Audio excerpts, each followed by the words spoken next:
അത് നരമ്പ് അവൻ്റെ മസിലുകൾ ഇങ്ങനെ കട്ടിയായി ബ്ലഡ് ഓട്ടം നിന്ന് പോകുന്നതാണ് എൻ്റെ രോഗം. അപ്പോൾ ഞങ്ങൾ സാമ്പത്തികമായിട്ട് പുറമോട്ടായതുകൊണ്ട് ഞങ്ങൾ ചികിത്സിക്കാൻ പോയില്ല. പിന്നീട് എന്തായാലും ഈ അസുഖം വീണ്ടും നമുക്കറിയണം, പിന്നെയും തുടർന്നങ്ങ് വീഴുവാണ് കുഞ്ഞ്. സ്കൂളിലെങ്ങും പോകാൻ പറ്റാത്ത അവസ്ഥയായി, അങ്ങ് നടന്നു പോകുന്ന യോക്കിനെ അങ്ങ് മുട്ട് അടിച്ചിട്ട് അങ്ങ് വീണ് കുറേ അതായി കഴിഞ്ഞപ്പോൾ വീണ്ടും ഞങ്ങൾ കിംസിൽ തന്നെ ചെന്ന ഡോക്ടറിൻ്റെ അടുത്ത് ഞങ്ങളിങ്ങനെ പറഞ്ഞു. അന്നേരം കുറേ ടെസ്റ്റുകളും മരുന്നുകളും ഒക്കെ തന്നു. പിന്നെ അവൻ്റെ ബ്ലഡൊക്കെ എടുത്ത് നമ്മുടെ ബാംഗ്ലൂരാണ് അയച്ചത്. അപ്പോൾ അവിടെ നിന്നാണ് ഈ രോഗത്തിൻ്റെ പൂർണ്ണത ഞങ്ങൾക്ക് മനസ്സിലായതും. ഇപ്പോൾ അവിടുത്തെ ചികിത്സയാണ്. ആദ്യം ഞങ്ങൾ പോയി മോൻ്റെ ടെസ്റ്റും കാര്യങ്ങളൊക്കെ നടത്തി. ഇപ്പോൾ വീണ്ടും അടുത്ത മാസം ഞങ്ങൾക്ക് വരുന്നില്ല, ഞങ്ങൾ പോവുകയാണ്. 22-ാം തീയതിയാണ് ഞാൻ മോനെയും കൊണ്ട് പോകേണ്ടത്. അതിന് കുറേ തുക കണ്ടെത്തേണ്ടി വരും. അവിടെ ഞങ്ങൾക്ക് ഈ ഒരു ഡോസ് മരുന്നിന് ഞങ്ങളിൽ താങ്ങാൻ വയ്യാത്ത ഒരു തുകയാണ് അവർ പറയുന്നത്. പക്ഷെ അത് ഞങ്ങളെയും കൊണ്ട് അത് കഴിയില്ല. അത് എൻ്റെ കുഞ്ഞിൻ്റെ ജീവൻ നിലനിർത്താൻ വേണ്ടിയാണ് നിങ്ങളുടെ മുന്നിലേക്ക് ഞാൻ ഇപ്പോൾ കൈ നീട്ടുന്നത്. എൻ്റെ കുഞ്ഞിനെ എല്ലാവരും നിങ്ങളുടെ ഓരോരുത്തരുടെയും വീട്ടിലെ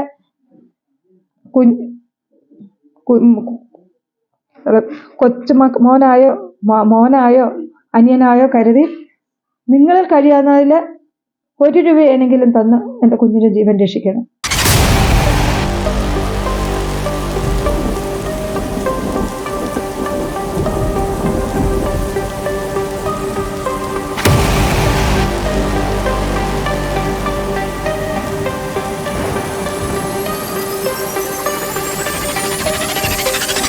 സുമനസ്സുകളുടെ സഹായം തേടി 8 വയസ്സുകാരൻ.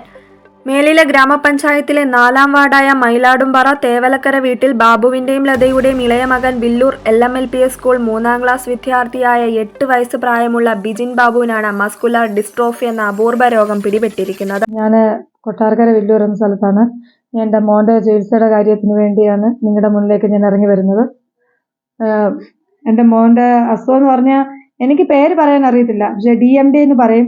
അത് നരമ്പ് അവൻ്റെ മസിലുകൾ ഇങ്ങനെ കട്ടിയായി ബ്ലഡ് ഓട്ടം നിന്ന് പോകുന്നതാണ് എൻ്റെ രോഗം. അത് ഞങ്ങൾ കുറേ ചികിത്സിച്ചു.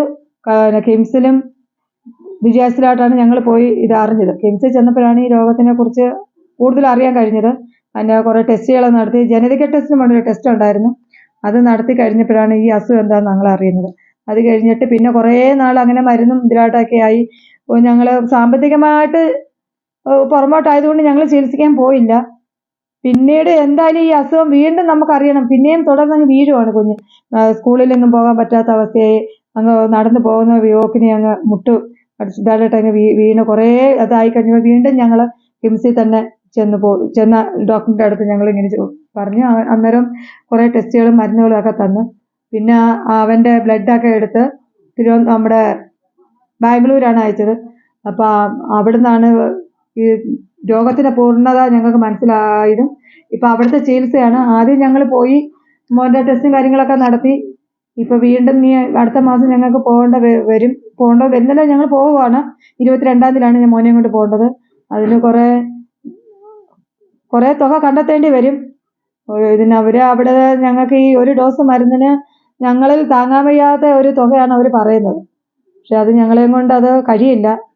അത് എൻ്റെ കുഞ്ഞിൻ്റെ ജീവൻ നിലനിർത്താൻ വേണ്ടിയാണ് നിങ്ങളുടെ മുന്നിലേക്ക് ഞാൻ ഇപ്പോൾ കൈ നീട്ടുന്നത്. എൻ്റെ കുഞ്ഞിനെ എല്ലാവരും നിങ്ങളുടെ ഓരോരുത്തരുടെയും വീട്ടിലെ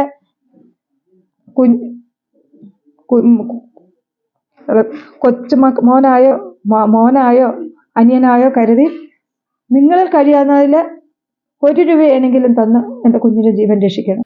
ഒരു ഡോസ് മരുന്നിന് 34 കോടി രൂപയാണ് ചിലവ് വരുന്നത്.